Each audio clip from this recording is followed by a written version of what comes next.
नमः संस्कृताय। Mithila study circle से मैं डॉक्टर प्रियदर्शी। मित्रों, पीयूषम द्वितीय भागा का प्रथम पाठ मंगलम का अध्ययन प्रारंभ हो चुका है। इसका पहला वीडियो जो भूमिकात्मक है वह आपको प्राप्त हो चुकी है।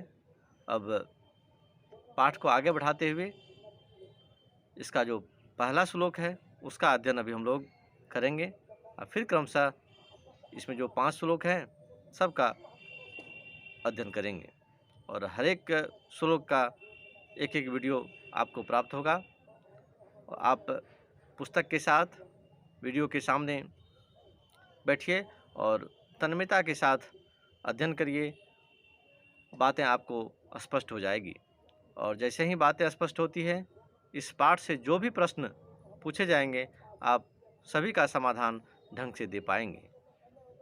बच्चों, यह पाठ बहुत महत्वपूर्ण है। एक तो यह प्रथम पाठ है, मंगलम है, मंगलाचरणात्मक है, मंगलार्थक है। इससे प्रश्न प्राय सभी परीक्षाओं में, चाहे विद्यालय का एग्ज़ाम हो और बोर्ड के एग्ज़ाम में, तो प्राय पूछते ही पूछते हैं।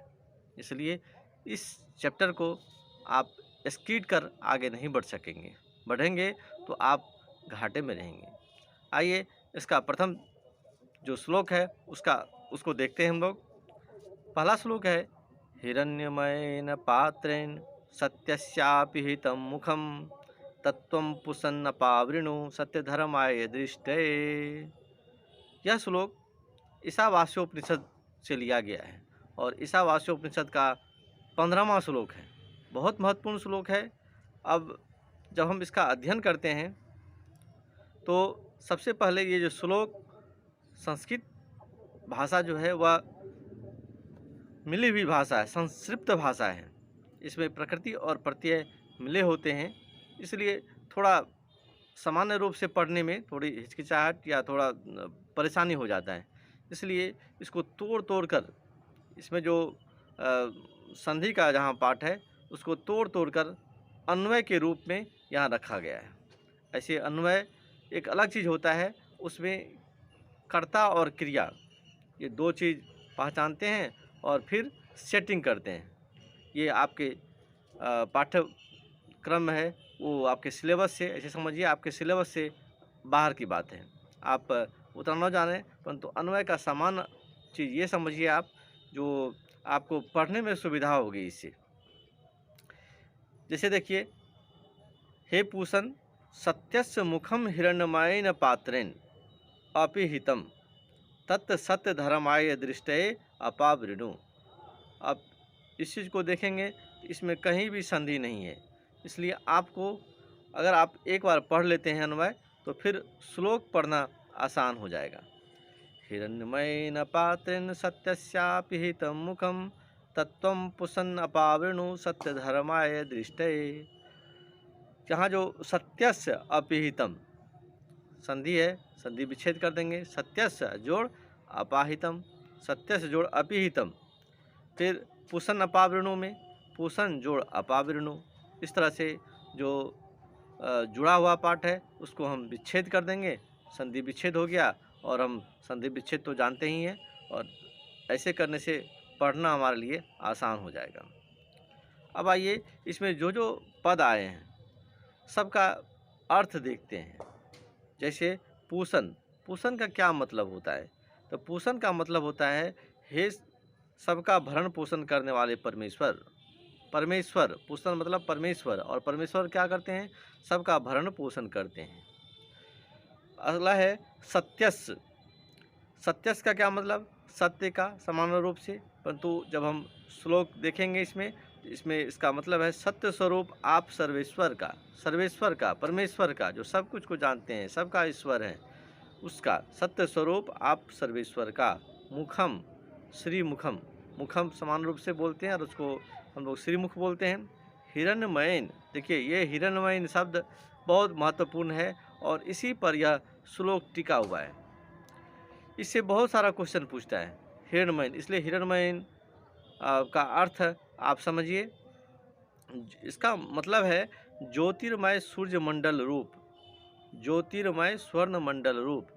आप सूर्य जब निकल रहा होता है तो उसमें भी देखिए कैसे उसका उसका जो गोलाई है कितना सुंदर दिखाई देता है और सुनहला दिखाई देगा।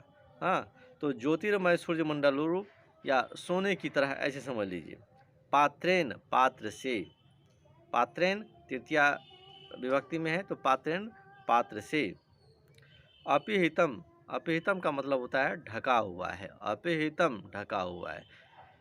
सत्य धर्माय, सत्य धर्माय देखिए चतुर्थी विभक्ति में सत्य धर्माय, आपकी भक्ति रूप, आपकी भक्ति रूप सत्य धर्म का अनुष्ठान करने वाले, आपकी भक्ति रूप सत्य धर्म का अनुष्ठान करने वाले। देखिए सुन सुन करके भी बहुत बात जो है वह याद हो जाती है। दृष्टये, दृष्टये अपने दर्शन कराने के लिए, ये भी चतुर्थी विभक्ति में है। दृष्टये अपने दर्शन कराने के लिए। तत् उस आवरण को, त्वम आप, अपावृणु हटा लीजिए। ये सामान्य रूप से इसमें जो जो पद आए हैं उसका शब्दार्थ था, अर्थ था। अब इसका हम अनुवाद देखते हैं। इसका अनुवाद होगा, हे सबका भरण पोषण करने वाले परमेश्वर, सत्य स्वरूप आप सर्वेश्वर का श्रीमुख या सोने की तरह ज्योतिर्मय सूर्यमंडल रूप पात्र से ढका हुआ है। आपकी भक्ति रूप सत्य धर्म का अनुष्ठान करने वाले मुझको अपने दर्शन कराने के लिए उस आवरण को आप हटा लीजिए। ये इसका सामान्य अर्थ है। अब देखिए मतलब क्या है इसमें। कहता है, हे परमेश्वर, एक भक्त है जो परमेश्वर से कामना करता है। क्या कामना करता है? जो परमेश्वर को देखना है, ईश्वर को प्राप्त करना है, और वो जो है ज्योतिर्मय पात्र से ढका हुआ है। तो कैसे देखेंगे? तो भक्त विनती करते हैं, प्रार्थना करते हैं कि हे भगवान, हे परमेश्वर, आपके ऊपर जो वह आवरण है, जिस आवरण के चलते हम आपको देख नहीं पाते हैं, उस आवरण को कृपया कर हटा लीजिए। और जब आवरण हट जाएगा तो हम आराम से आपके साथ साक्षात्कार कर लेंगे। हे सबका भरण, फिर से देखते हैं, हे सबका भरण पोषण करने वाले परमेश्वर, सत्य स्वरूप आप सर्वेश्वर का श्रीमुख ज्योतिर्मय सूर्य मंडल रूप पात्र से ढका हुआ है। आपकी भक्ति रूप सत्य धर्म का अनुष्ठान करने वाले मुझको अपने दर्शन कराने के लिए उस आवरण को आप हटा दीजिए। और जब तक आवरण नहीं हटेगा हम भगवान का, परब्रह्म परमेश्वर का दर्शन नहीं कर पाएंगे। इसलिए भक्त भगवान से विनती करते हैं कि कृपया कर आपके ऊपर जो आवरण है, और वह आवरण कैसा है? स्वर्णमय हिरण्यमय पात्र से ढका हुआ है। हिरण्यमय पात्र, हिरण्यमय मतलब हिरण्यमय है, तो स्वर्णमय पात्र से जो ढका हुआ है आपका मुख, तो उसको हटा लीजिए और मैं आपके साथ साक्षात्कार कर लूँगा, मैं आपको देख लूँगा। ठीक है, तो ये था इसका अर्थ। अब देखिए इससे जो प्रश्न पूछे जाते हैं, क्या है, एक समय था जब, अभी तो परीक्षा का कुछ पैटर्न बदल गया है, तो इसमें सिर्फ वस्तुनिष्ठ प्रश्न पर अधिक फोकस है। इसमें जैसे पहला क्वेश्चन है, हिरण्मयेन पात्रेण कस्य मुखम अभिहितम। पहले संस्कृत में क्वेश्चन लिखना होता था, परंतु अब ऐसी नहीं है, आपको विकल्प मिलेगा। एक प्रश्न है ऑब्जेक्टिव में, एक प्रश्न रहेगा और फिर 4 विकल्प है, उसमें जो सही है उसमें आप सही लगाइए, OMR शीट में उसका उत्तर दीजिए। तो समझिए से जो जो प्रश्न बन सकता है उसको देखने का प्रयास करिए। हिरण्मयेन पात्रेण कस्य मुखम अपिहितम। अब देखिए आगे बताया श्लोक में, श्लोक के अर्थ में मैंने बतलाया, ये जो हिरण्मय पात्र मतलब सुनहला जो पात्र है उससे किसका मुख ढका हुआ है। हाँ, तो भाई एक भक्त है जो अपने परमेश्वर से, भगवान से ये याचना कर रहे हैं, ये विनती कर रहे हैं, जो कृपया कर आपके ऊपर जो एक आवरण है उस आवरण को हटाइए। ठीक है, तो किसका कस्य मुखम अपिहितम, सत्य का मुख जो है वो ढका हुआ है। सत्य क्या है? सत्य वही परमेश्वर है। सत्यस्य मुखम केन अपिहितम अस्ति। दूसरा क्वेश्चन है, सत्यस्य मुखम, सत्य का मुख केन अपिहितम, किससे ढका हुआ है? केन अपिहितम अस्ति, किससे ढका हुआ है? तो हिरण्मयेन पात्रेण, एकदम याद रखना है, हिरण्मयेन पात्रेण, जो सुनहला पात्र है उससे ढका हुआ है। क्वेश्चन नंबर 3 पर चलते हैं। सत्यस्य मुखम केन पात्रेण अपिहितम अस्ति। वही क्वेश्चन है, सत्यस्य मुखम केन पात्रेण अपिहितम अस्ति। हिरण्मयेन पात्रेण सत्य, अगला क्वेश्चन, सत्य धर्माय प्राप्तये किम अपावृणु। सत्य धर्माय प्राप्तये, सत्य धर्म की प्राप्ति के लिए क्या हटाना है। हिरण्यमय पात्रम, हिरण्यमय पात्र से जो आपका मुख ढका हुआ है, हाँ, सत्य धर्म को हम देख पाएँ, सत्य धर्म को प्राप्त कर पाएँ, इसलिए हिरण्यमय पात्र को, जिससे आपका मुख ढका हुआ है, उसको हटाना पड़ेगा। तो कृपया कर उसको हटा दीजिए, तो हिरण्यमय पात्र हो गया। अगला क्वेश्चन है इसमें, ब्रह्मणः मुखम केन आच्छादितम अस्ति। ब्रह्मणः मुखम केन आच्छादितम अस्ति, मतलब पर ब्रह्म परमेश्वर जो है उसका मुख किससे आच्छादित है, किससे ढका हुआ है, तो पात्र से ढका हुआ है। हाँ, ये नहीं पूछ रहा है कि किस पात्र से ढका हुआ है, तब तो हो जाएगा हिरण्यमयेन पात्रेण, हिरण्यमय पात्र सुनहला पात्र उससे ढका हुआ। हिरण्यमय का अर्थ हुआ सुनहला, सोने की तरह जो चमकता है, वैसा पात्र है। और भगवान का जो पात्र, भगवान का जो मुख है वो तो सुनहले पात्र से ही ढका जा सकता है, ढका जाता है। तो ये था आपका प्रथम श्लोक और उसका उससे संबंधित प्रश्न। इसमें थोड़ी सी बात और देख लेते हैं। एक शब्द है सत्यस्यापि हितम, सत्यस्यापि हितम, तो इसका संधि करेंगे सत्यस्य धन अपिहितम।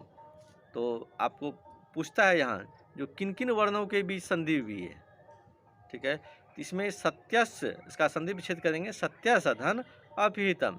सत्यस्य यो के में जो अंतिम वर्ण है अ, और अपिहितम का में अ जो पहला वर्ण है, इन दोनों वर्णों के बीच संधि हुई है और अ के मेल से आ होता है। ये दीर्घ स्वर संधि का उदाहरण है। और इसमें क्या होता है, अकह सवर्णी दीर्घ। जब हम संधि विच्छेद पढ़ाएंगे या संधि चैप्टर पर चलेंगे तो उसका हम फिर डिटेल में बतलाएंगे वहाँ। फिर भी कुछ कुछ शब्द जो अगर आप जाने रहेंगे तो उस समय में समझना थोड़ा आसान हो जाएगा। फिर आगे देखते हैं पुसन पावृणु, इसका संधि विच्छेद क्या होगा, तो पूसन जोड़ अपावृणु। पूसन नौ हलंत, अपावृणु अ, तो नौ हलंत और अ दोनों मिल गया तो नौ में, नौ हलंत में और मिल गया तो पूरा नौ हो गया। और यह कौन सा संधि है, तो व्यंजन संधि में। व्यंजन संधि में क्या होता है जानते हैं आप, व्यंजन वर्ण का स्वर वर्ण के साथ या व्यंजन वर्ण के साथ, हाँ, मेल होता है। तो यहाँ व्यंजन और स्वर का मेल है तो व्यंजन संधि हो गया। मित्रों, ये था आपका मंगलम पाठ का पहला श्लोक और उसके संबंध में जो भी प्रश्न पूछे जाते हैं, उससे संबंधित जो भी प्रश्न पूछे जाते हैं उसकी जानकारी। फिर हम अगले वीडियोज में दूसरे श्लोक को लेकर के आएंगे। तब तक के लिए धन्यवाद।